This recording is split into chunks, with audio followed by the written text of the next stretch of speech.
জনগণের কাছে যাও, জনগণ কি চায় না চায় সেটা বুঝে ওদের কথা বলো, বোঝার চেষ্টা করো, তারপর ফিরে এসে সেটাকে তুমি কাজ করার চেষ্টা করো।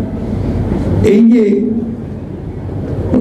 অভিজ্ঞতা, সেই অভিজ্ঞতাগুলো কাজে লাগাতে আমরা বলেছি আপনারা সংস্কার করেন, আমাদের কোনো আপত্তি নেই, কিন্তু যে বিষয়টা নিয়ে বাংলাদেশের সমস্যা সবচেয়ে বড় তৈরি হয়েছে, যে আজকে বাংলাদেশে অস্থিরতা, স্থিতিশীলতা, এগুলো সমস্যা আছে। এই সমস্যাগুলো অনেক কমে যাবে যদি একটা নির্বাচিত সরকার থাকে, কারণ নির্বাচিত সরকারের শক্তিটা অন্য, সেটা হচ্ছে জনগণ তার পেছনে থাকে। এই কথাটা আমাদের সবসময় মনে রাখতে হবে। আমরা সে কারণেও সবসময় কথাটা বলছি যে আমরা সংস্কার চাই, আমরা সংস্কার সবচেয়ে বেশি চাই। একই সঙ্গে আমরা এটাও চাই যে দীর্ঘকাল অনির্বাচিত সরকারের হাতে ক্ষমতা থাকা উচিত নয়।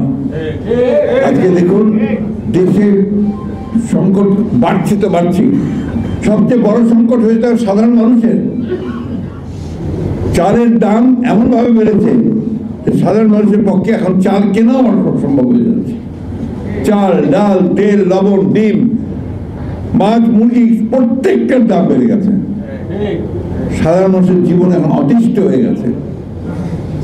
এটার দিকে কিন্তু তাদের কোনো খেয়াল নেই, কোনো কমানোর দিকেও তারা কাজ করছে না। কিছু বলে যায় এত তাড়াতাড়ি তো সব সম্ভব না। আরে আমরা যে সঙ্গে আমরা তো উদ্যোগটা দেখতে চাই, কি কি ব্যবস্থা নিচ্ছে সেটা দেখতে চাই।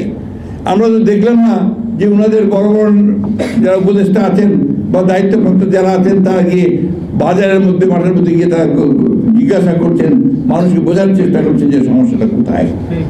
তা না করে অনেকেই তারা আবার এই রাজনীতির মধ্যে জড়িয়ে পড়েছেন, বিভিন্নভাবে রাজনৈতিক উক্তি করেন, কমেন্ট করেন, এমনকি রাজনৈতিক দলগুলোর প্রতি পর্যন্ত তারা কটাক্ষ করেন।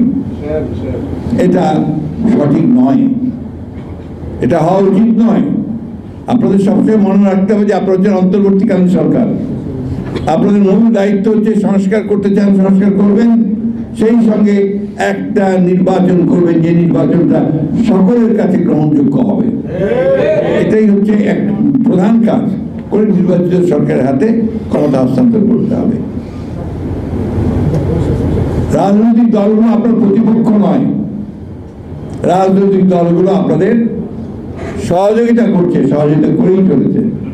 আপনারা এই রাজনৈতিক দলগুলো সেগুলো কথাবার্তা বলছেন না, সহযোগিতা ওইভাবে করছেন না।